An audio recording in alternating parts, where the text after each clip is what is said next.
Hello ladies and gentlemen, the following review of the animated show Poptepipic contains no spoilers on the actual plot of the story of the series. What it does have is a quick review of the show itself.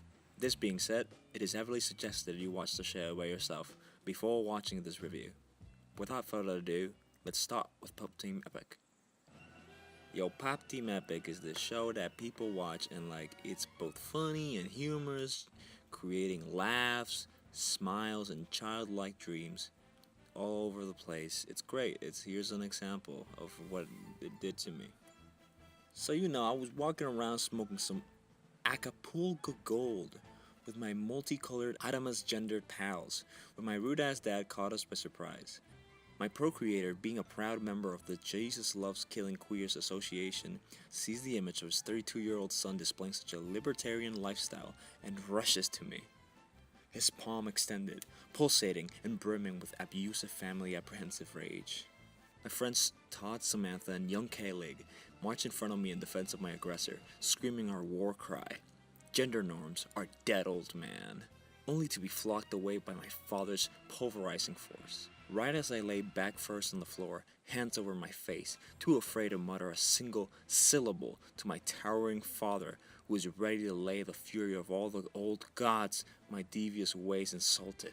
At that moment of despair and sure dolor, my iPhone X color fell out of my pocket, landing in just the right way that the concrete and a passing worm finagle its buttons for my Crunchyroll premium membership to play a featured show. As the high squeaky voices blast from my smartphone, my father's face morphs from a rabies-indulged pitbull to what felt like the radiant smile of Pee Wee Herman himself. It was Poptepipic, his favorite 4-panel comic he had read as a child soldier. As Popoco looked into the screen and sluggishly muttered the words, "Leroy Jenkins," he used the same hand he would have used to pulverize me out of this galactic quadrant to cover his mouth. For he was giggling like a shy girl after being told her first poop joke by her best friend.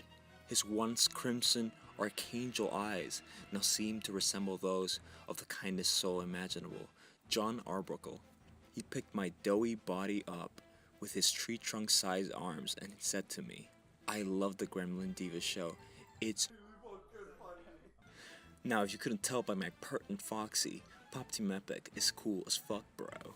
While the show suffices parameter all across the board with its writing and source material, it understands the redundancy of being a faithful adaptation of such a parodious work.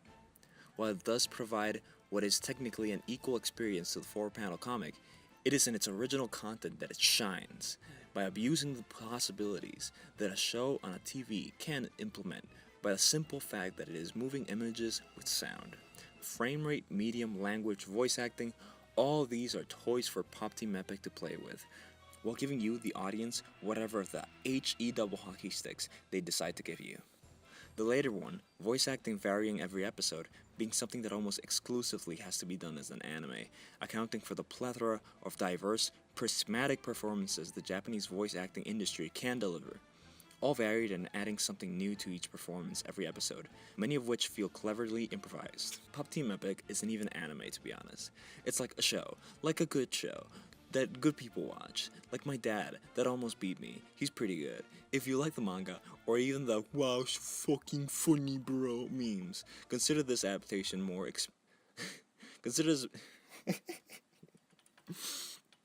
Consider this adaptation more an expansion of the original, instead of just the same thing but animated. Maybe panel timing is arguably better for comedy, but this is pretty good. So yeah, Poptepipic is the abusive parental figure sign of approval. So that's pretty good. Thank you, motorcycle. There's a motorcycle right there. Thank you. Yeah, who the fuck writes this shit?